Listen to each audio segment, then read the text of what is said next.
ओम ओम ओम ओम। नारायण नारायण नारायण नारायण।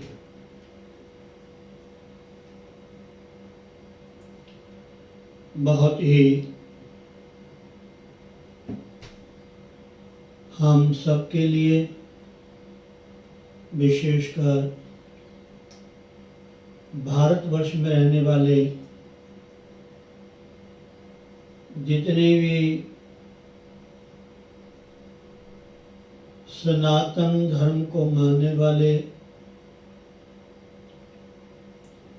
वैदिक संस्कृति के आधार पर विश्वास रखने वाले, श्रद्धा भाजन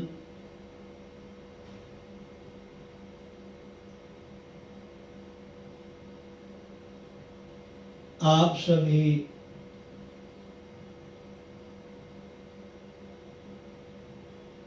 अपने अपने इष्ट देव की आराधना करते हैं।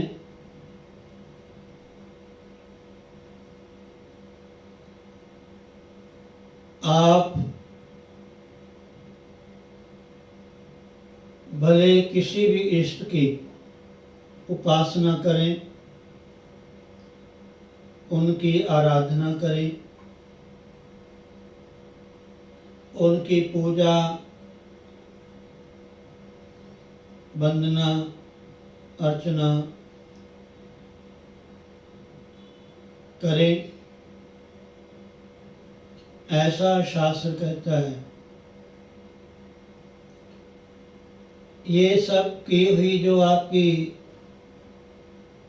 धार्मिक क्रिया है, धार्मिक पूजा पाठ है, नित्य नेम है, वो रियली उसी परमात्मा को जाकर के प्राप्त होती है जिस परमात्मा का ना नाम है ना रूप है, जिस परमात्मा को नेति वेद कहते हैं। यानी साकार जो ध्यान है, साकार इष्ट की जो पूजा पद्धति है,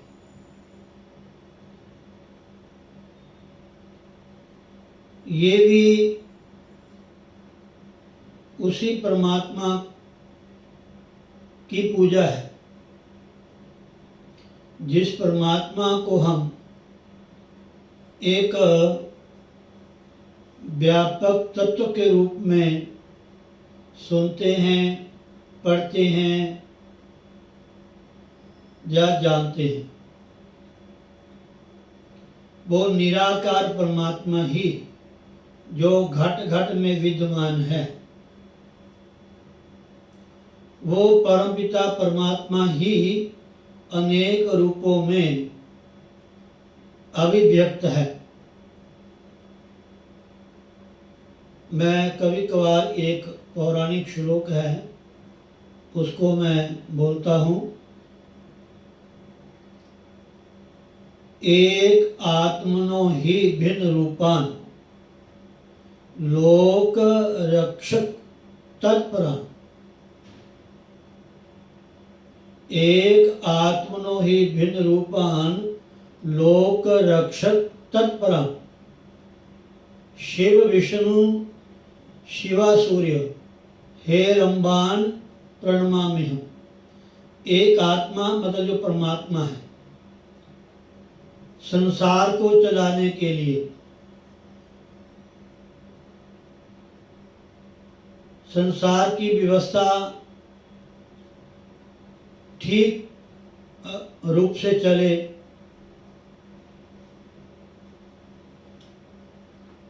उस परमात्मा ने अनेकों रूप अपने बनाए हैं, धारण किए हैं। अनेकों नाम रूपों में हमारे ग्रंथों में, पुराणों में, वेदों में, स्मृतियों में उस परमात्मा के नाम हैं, लेकिन मूल में, तत्व में वो एक है। वो तत्व में एक है। हर देवता का जो नाम है उसका जो एक तो शाब्दिक अर्थ होता है, जैसे भगवान शिव है, तो जब हम भगवान शिव का नाम लेते हैं तो हमारे समक्ष कर्पूर गौरम करुणावतारम संसार सारम भुजगेंद्रहारम सदा वसंतम हृदयारविंदे भवम भवानी सहितम नमामि। भगवान शिव का जो स्वरूप है, माँ भवानी के सहित हम उनका दर्शन करते हैं। तो अगर शिव का अर्थ हम पुराणों के हिसाब से विद्वानों के द्वारा लगाएं तो शिव जो है वो कल्याण स्वरूप है। शंकर जो कल्याण करता है। विष्णु भगवान है वो व्यापकता का द्योतक है। वो महान में भी है, अणु में भी है, जो सब जगह विद्यमान है, जिसकी शक्ति, उसको विष्णु कहते हैं।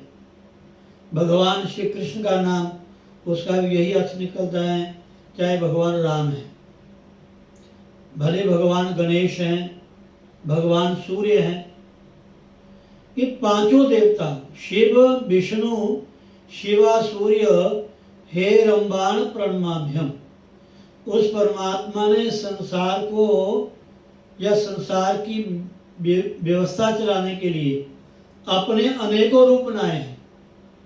उन अनेकों रूपों में से वो कौन से रूप हैं, कौन से नाम हैं जिनकी पूजा आराधना करने से एक ही परमात्मा की आराधना हो जाए। जैसे कहा कि एक साधे सब सदे, कि एक परमात्मा को साधने से, एक परमात्मा की साधना करने से, एक परमात्मा की आराधना करने से सबकी साधना, सबकी आराधना, सबकी पूजा हो जाए। उन अनेकों में 5 देवता मुख्य माने गए हैं। शिव विष्णु शिवा माँ भगवती, सूर्य भगवान सूर्य, और हेरम भगवान गणेश। इन पांचों देवताओं में से आप जिस किसी की भी एक रूप में पूजा करेंगे तो वो उस एक ही परमात्मा की पूजा होगी, एक ही परमात्मा की आराधना होगी, एक ही परमात्मा का वो ध्यान होगा। भले हम शिव को माने। आप नोट करना, महाशिव पुराण कथा आप श्रवण करेंगे, पढ़ोगे तो महाशिव पुराण में ऐसा लिखा है कि भगवान शिव ही सर्वोपरि है। महाशिव पुराण में भगवान शिव को ही प्रधानता दी गई है। भगवान शिव से ही भगवान विष्णु जी का अवतरण होता है, ब्रह्मा जी प्रकट होते हैं। सभी देवता भगवान शिव की ही शक्ति हैं। अगर आप विष्णु पुराण पढ़ेंगे तो वहां भगवान विष्णु जी को बड़ा माना गया है। अगर हम श्रीमद् देवी भागवत पढ़ेंगे उसमें मां के द्वारा ही सब देवताओं की उत्पत्ति बताई गई है। ऐसे भगवान गणेश हैं, ऐसे सूर्य पुराण है, भविष्य पुराण, उसमें भगवान सूर्य की महिमा।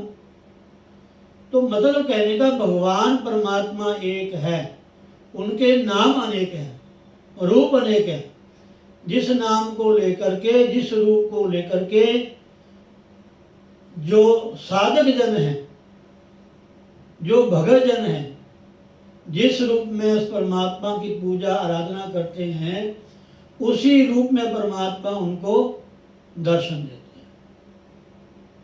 कोई बहुत सारे लोग अपने गुरु में भगवान को देखते हैं, और गुरु भगवान है। गुरु ब्रह्मा गुरु विष्णु गुरुदेवो महेश्वरा गुरु साक्षात परब्रह्म तस्मै श्री गुरुवे नमः। सब गुरुदेव हैं। इसलिए ये हमारी भारतीय संस्कृति वैदिक पद्धति है, इसकी यही महानता है। जिसको भी मानो उस परमात्मा की ही पूजा है। माँ को मानो, पिता को मानो, किसी तीर्थ में आपकी आस्था है, मानो गंगा में आस्था है, यमुना मैया में आस्था है, जहां भी आपकी आस्था है, वो मेन परमात्मा की ही पूजा है, भगवान की पूजा है। ये भगवान से अलग नहीं है, ये भगवान के ही स्वरूप है। इसलिए मन में ऐसा कभी ना लाना कि ये छोटा है, ये बड़ा है ना। आपके विश्वास ने आपको आपके लक्ष्य की तरफ पहुंचाना है। विश्वास रखें आप।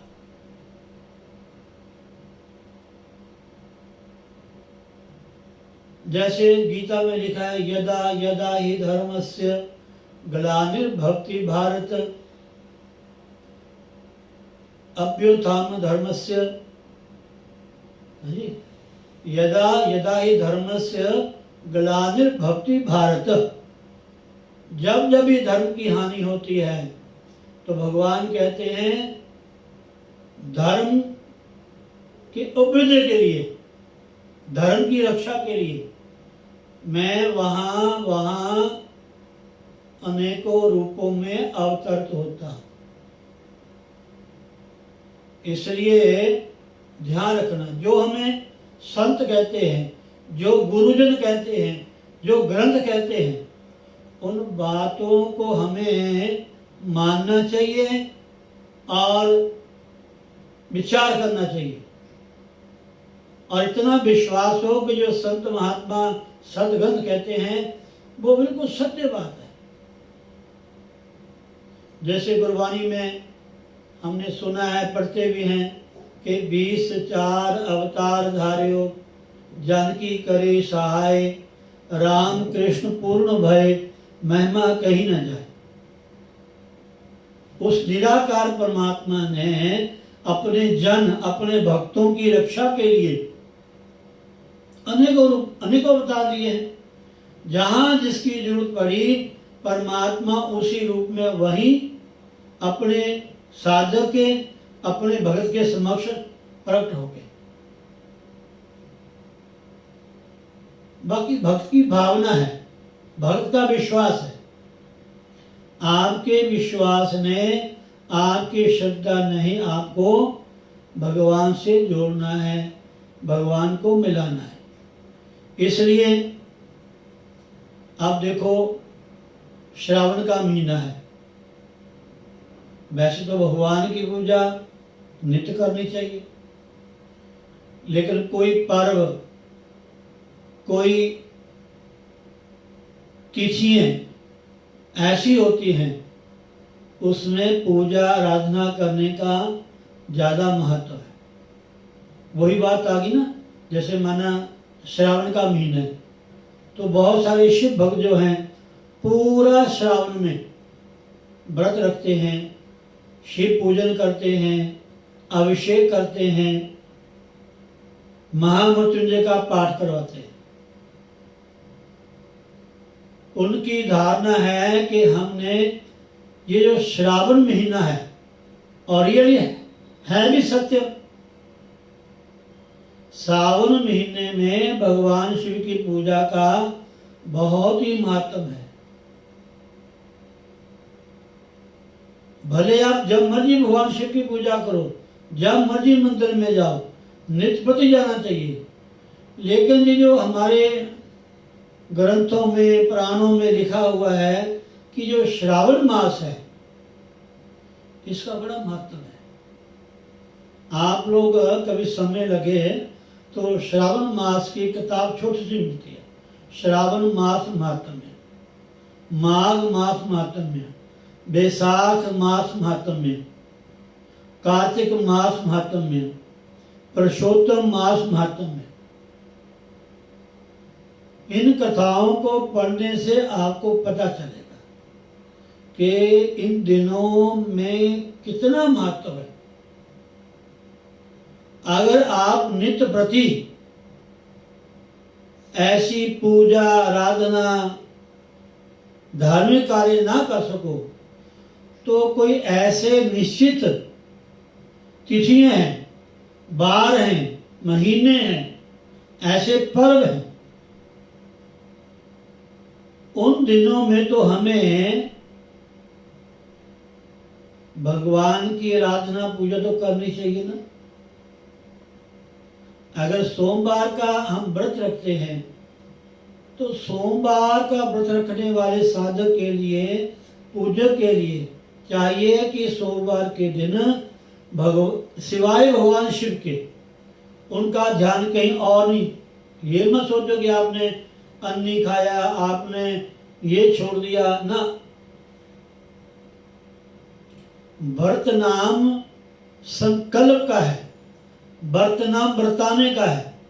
जो हम चीज छोड़ते हैं, जो चीज हम खाते हैं, वो दूसरे को दान करनी चाहिए।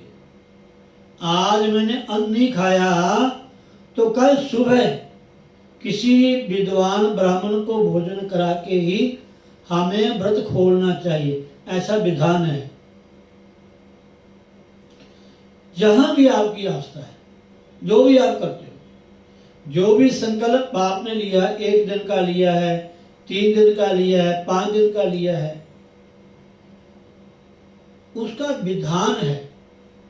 अगर विधान के द्वारा अगर हम धार्मिक कार्य करते हैं उसका हमें विशेष लाभ मिलता है।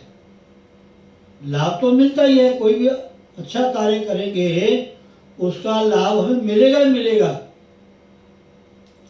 लेकिन अगर हम विधि विधान से वो धार्मिक कार्य करते हैं तो उसका विशेष लाभ होता है। सोमवार व्रत रखते हैं तो सोमवार व्रत का मतलब यह है कि सुबह उठ करके नहा धो करके भगवान शिव में जल चढ़ाना ही चढ़ाना है।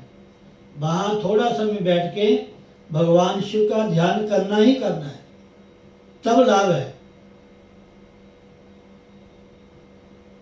मंदिर में आकर के भी और घर में भी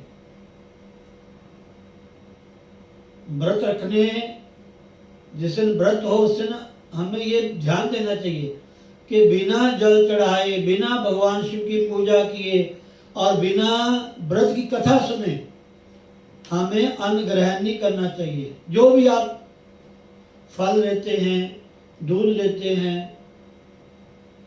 पहले उनकी पूजा करो, फिर वो कथा सुनो। कथा सुनने के बाद भगवान को भोग लगा के वो प्रसाद के रूप में आप ग्रहण कर सकते हैं, फिर उसका लाभ है। आप पूरा दिन, पूरी रात हमारा ध्यान, उपवास का मतलब भी है उस देवता के समीप रहना। जिस दिन उस देवता का व्रत हो, ज्यादा से ज्यादा ध्यान हमारा उनकी, तब कम से कम 1 दिन तो हम निकालें 30 दिन में से, पूरे महीने में से 1 दिन तो ऐसा निकालें कि हम सर्व तो भावन भगवान के प्रति समर्पित हो। भले आप घर का काम करते हैं, भले आप कोई दुकान में जाते हैं, कोई नौकरी करते हैं, जाइए, लेकिन ध्यान आपका, अगर आपने व्रत रखा होगा तो बाहर कोई भी चीज मिलेगी एकदम ध्यान आएगा, नहीं मैंने नहीं खाना, मेरा व्रत है। और ऐसा लिखा है महाराज जो साधक है जिस भी रूप में साधना करता है उसको कुछ नियमों का पालन करना पड़ता है। जब तक नियम का पालन नहीं करेगा उसको उसका लाभ नहीं मिलेगा। ऐसे कथा आती है, आप लोग कई बार सुनते हैं, तारा रानी कथा है, उसमें उनकी बहन रुक्मिणी, शायद ऐसा नाम आता है, उनकी कथा आती है। उसके पिछले जन्म की उसने एकादशी व्रत रखा हुआ था, बाजार में गई, ध्यान कहीं और चला गया, उसके दोष से उसको शिवकली बनना पड़ा। शिवकली, ये सत्य बात है। जो भी हम साधना करते हैं, जो भी व्रत करते हैं, जो भी धार्मिक करते हैं, उनको जब तक विधि विधान से नहीं करते उसका जितना लाभ हमें मिलना चाहिए वो नहीं पा सकते। इसलिए ये जो धार्मिक कार्य हैं, ये जो व्रत हैं, ये तिथि हैं, बार हैं, सोमवार है, मंगलवार है, पूर्णमासी है, अमावस्या है, एकादशी है, संक्रांति है, इन तिथियों में धार्मिक कार्य करने का बड़ा महत्व है। इसलिए हमें ध्यान देना चाहिए। और विशेषकर जो गृहस्थ में, परिवार में रहते हैं, संसार में रहते हैं, उनके लिए तो इन बातों का बहुत ध्यान रखना चाहिए। अपने जीवन समय में कुछ न कुछ हमें व्रत, उपवास, सत्संग, कथा, कीर्तन, दान, पुण्य, यज्ञ, याग, तीर्थ यात्रा यथासंभव, यथाशक्ति जितना समय है हमें करना चाहिए। हमारे ग्रंथों में ऐसी कथाएं हैं महाराज, जो राजे महाराजे होते थे वो भी समय निकाल करके तीर्थों में जाकर के, किन्हीं संत महात्मा की शरण में जाकर के साधनाएं करते थे, उपवास करते थे, तीर्थों का सेवन करते थे। एक राजा के मन में ध्यान आया कि मैंने पूरी जिंदगी राज किया, प्रजा में व्यतीत कर दिया, और मुझे भी अपना कल्याण करना चाहिए। वो किन्हीं संत महात्मा के पास गए कि महाराज मुझे भी नाम दान दो, मुझे भी उपदेश दो ताकि मेरा कल्याण हो। तो महात्मा ने, संतों ने, गुरुजन ने उनकी परीक्षा पहले लेनी चाहिए कि देखें इनके मन में क्या पक्की ही श्रद्धा है, क्या पक्का ही ये विश्वास करके आया है कि मैंने नाम लेना है, मैंने उपदेश लेना है, या मैंने अपने जीवन का कल्याण करना है। तो ऐसा कहते हैं कि महात्मा ने उनको थोड़ा सा डांटा। वहां तो लिखा है कि थोड़ा उन्होंने, संतों ने धक्का दिया उनको, और राजा के मन में आ गया कि इतना बड़ा राजपाट, अपना परिवार, इतने साधन, सब कुछ छोड़ के मैं भगवान को पाने के लिए आया हूं, अपना कल्याण करने के लिए आया हूं संतों के पास। सुना कि संत महात्मा बड़े दयालु कृपालु होते हैं, कल्याण कर देते हैं सबका, लेकिन यहां आकर के भी निरादर हो रहा है मेरा, मुझे धक्के मिल रहे हैं, इसे तो मैं भजन घर में ही कर सकता था। रानी मदालसा ने अपने बच्चों को बचपन से ही ज्ञान दे दिया, उनको संत बना दिया, एक लड़के को रखा, उसको राजा बना दिया। जो राजा लड़का बना हुआ था उसने अपनी मां से आदर भाव से पूछा कि हे मां, आपने जो मेरे भाइयों को घर त्याग का उपदेश दिया, संत बना दिया, जंगलों में भेज दिया, क्या वो घर में बैठ के भजन नहीं कर सकते थे? उनको आपने क्यों भेज दिया और मुझे घर में रखा? तो माँ ने कहा कि बेटा, आपने कोई नदी पार करनी है, कोई दरिया पार करना है, कोई समुद्र पार करना है, तो आपको कोई ना कोई नौका का सहारा लेना पड़ेगा। कहते हाँ माँ। कहते एक नौका जो है वो बहुत ही सुंदर सजी हुई है, उस नौका में हर तरह की सुविधा है।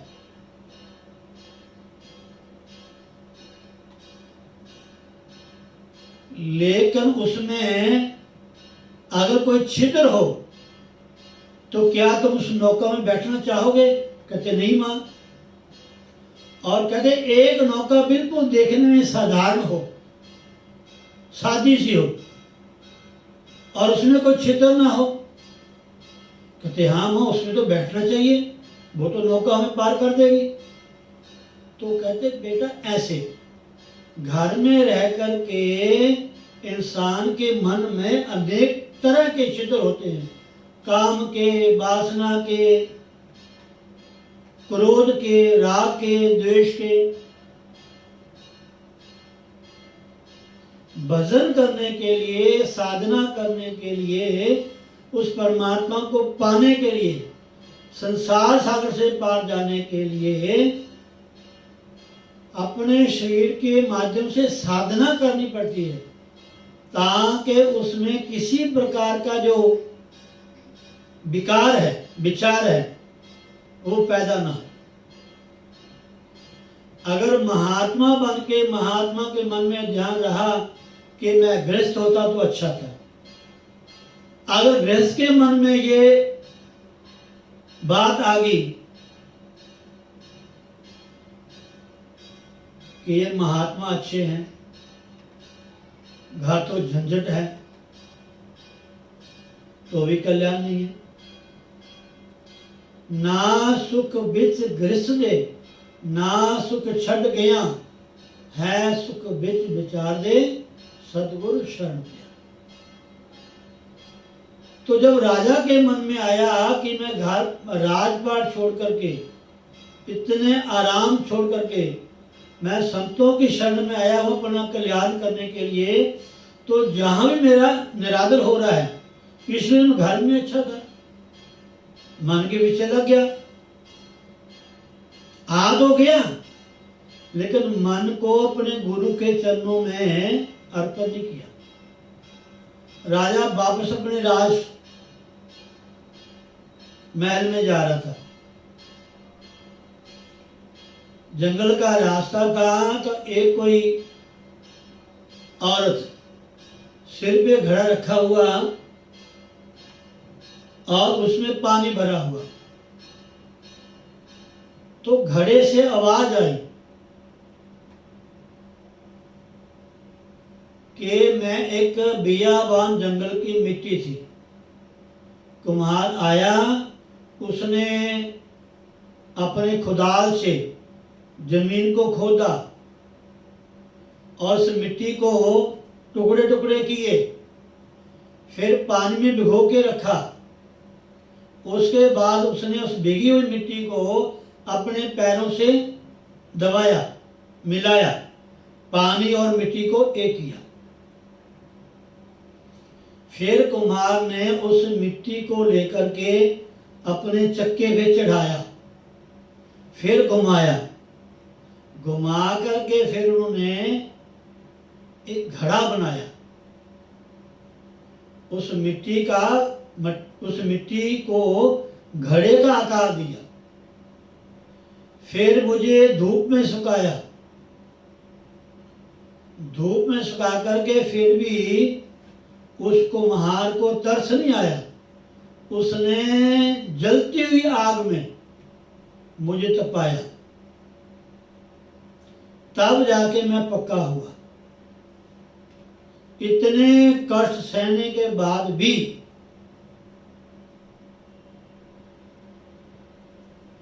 बाजार में या कुम्हार के पास जब लोग लेने आए तो मुझे ऐसे ठोर के देखें, टक टक करके, कि ये घड़ा कच्चा है या पक्का है।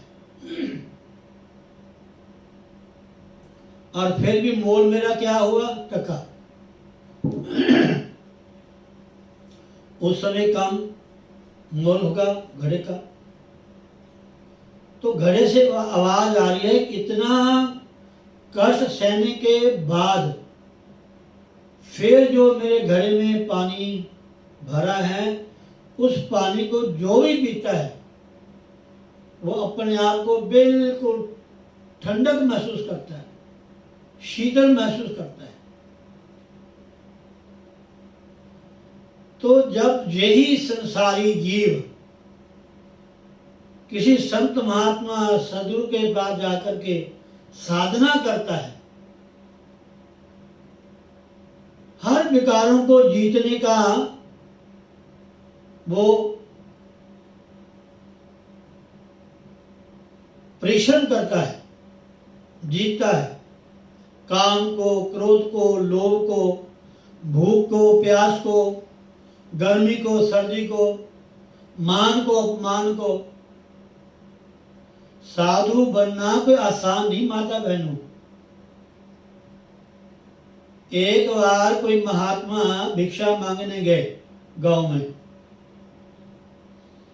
एक माता अपने गांव में कच्चे मकान होते थे, मिट्टी की दीवारें थी, उनको गीले मिट्टी से या गोबर से दीवारों को लीपते थे।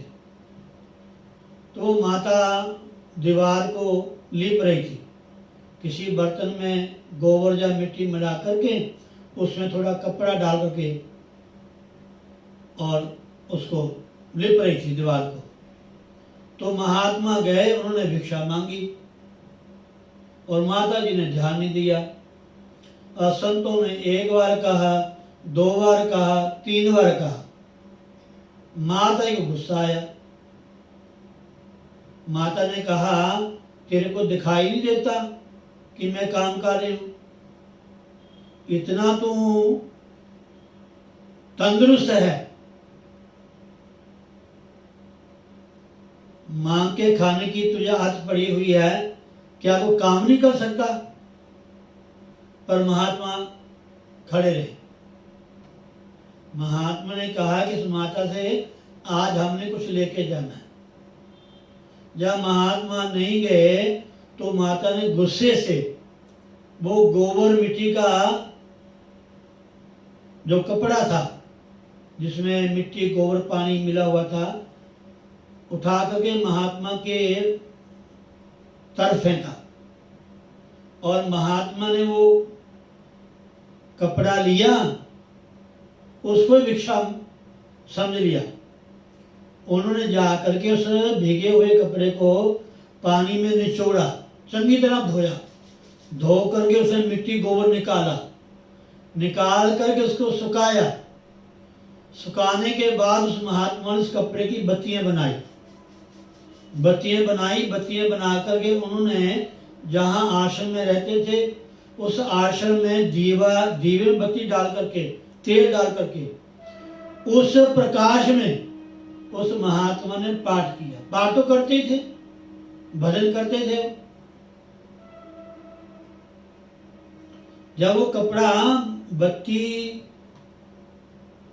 के द्वारा जलने से खत्म हो गया, फिर महात्मा द्वारा उस माता के पास गए भिक्षा लेने के लिए। जब महात्मा गए तो महाराज माता जी हाथ जोड़े, क्षमा मांगे, बाबा जी, स्वामी जी, मेरे से गलती होगी, पहले आप आए थे, मैंने आपको बुरा भला कहा, मुझे माफ करना। तो देखो, हमारी जो संसारी लोगों की कमाई है, बहुत इसमें विकृति है। चाहे वो धन है, चाहे वो पैसा है, चाहे हमारा मन है, चाहे हमारा तन है, कुछ भी है, इसमें विकार ही विकार भरे पड़े हैं। तभी गुरु महाराज ने हमें बता दी ना साखी के द्वारा कि एक सेठ का अन्न और एक मेहनत गरीब का अन्न। उसको निचोड़ा सेठ की पूड़ियों को, उसमें खून निकला। और जो मेहनती व्यक्ति था उसको निचोड़ा, उसमें दूध निकला। ये सत्य बात है महाराज। हम कहते हैं कि हमने बहुत पैसा कमा लिया, बड़े साधन बना लिए, पता नहीं आपको इनमें क्या है। जब तक इनके द्वारा आप परोपकार नहीं करोगे, दान नहीं करोगे, पुण्य नहीं करोगे, भजन नहीं करोगे, तब तक ये शुद्ध नहीं होता। इसलिए हमारा मन भजन नहीं लगता। हमारा जो आहार शुद्ध नहीं है। हमारा भोजन बनाते समय भगवान का नाम लेना चाहिए। जहां भोजन बनता है वहां अशुद्ध अवस्था में नहीं जाना चाहिए।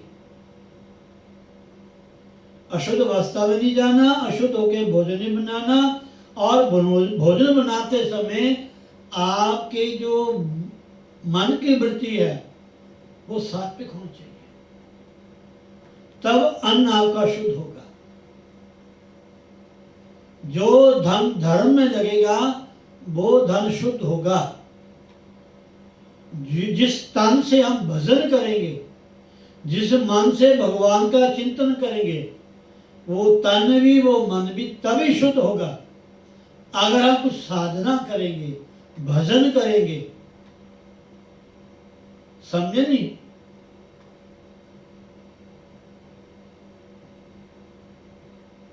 और साधना, भजन, सत्संग, जो भी धर्म कार्य है, इस मनुष्य शरीर में ही किया जा सकता है, और किसी शरीर में नहीं किया जा सकता। ना ऊपर जाकर के, ना नीचे जाकर के, ना ऊपर के लोगों में, ना नीचे। यही जो मनुष्य का शरीर है, मृत्यु लोक, ये कर्म प्रधान है। कर्म निष्काम कर्म, परमात्मा के लिए जो कुछ भी करो भगवान के लिए। बस एक पक्की धारणा बना लो कि ये सब भगवान का है, घर भगवान का है, परिवार भगवान ने दिया है, जो कुछ भी है, ये बात मन में एक बार बिठा लीजिए बस। फिर आप कुछ भी कर रहे हो, वो कर्म आपका भक्ति में परिवर्तित हो जाएगा। भक्ति, भगवान आपका साथ नहीं छोड़ेंगे। इसलिए माता बहनों, ये जो शुभ दिन है, श्रावण मास है, नवरात्रि हैं, रामनवमी है, शिवरात्रि है, गुरु पर्व है, तिथियां हैं, इन दिनों में कोशिश कीजिए कि हमने साधना करनी है, भजन करना है। साधना का मतलब अपने आप को साधना है, शुद्ध करना है। इसमें अच्छे विचारों का संग्रह करना है। बस जब भी आपको समय लगे आप बैठ जाए।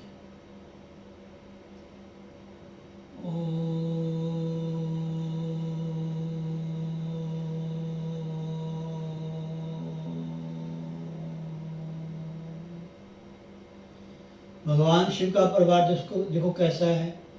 भगवान शिव भी हैं, माँ भगवती जगदम्बा भी हैं, भगवान शिव जी का वाहन बैल भी है, और माँ का जो सवारी है शेर है, और उनके पुत्र भगवान गणेश जी हैं, उनकी सवारी मूषक चूहा है, उनके दूसरे बेटा कार्तिक जी हैं, उनकी सवारी मोर है, और भगवान शिव के गले में विषैले नाग भी हैं। इतना सब कुछ होने के बावजूद भी कोई भी जीव किसकी तरफ देखता नहीं, सब अपने स्थान में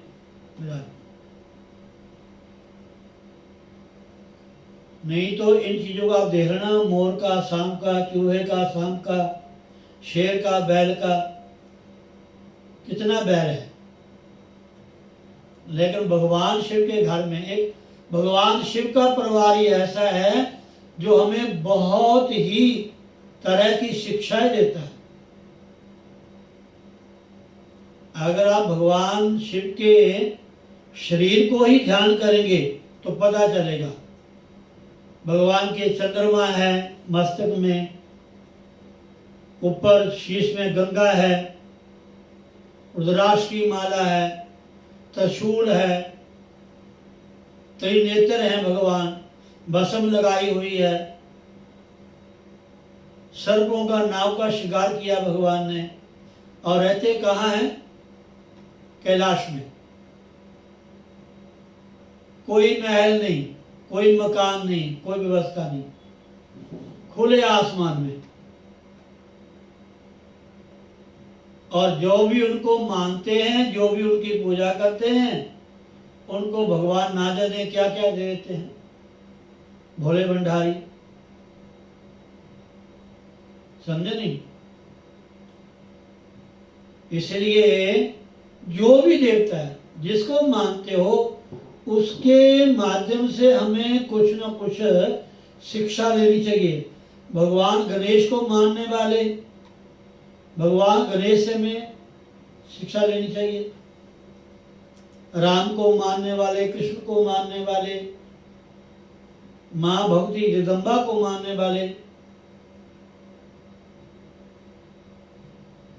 इन देवताओं के दर्शन से हमें बहुत ही प्रेरणा मिलती है। इन देवताओं की पूजा आराधना करने से हमें एक अलौकिक शक्ति प्राप्त होती है। इसलिए हमें इनका ध्यान करना चाहिए, जो भी देवता है।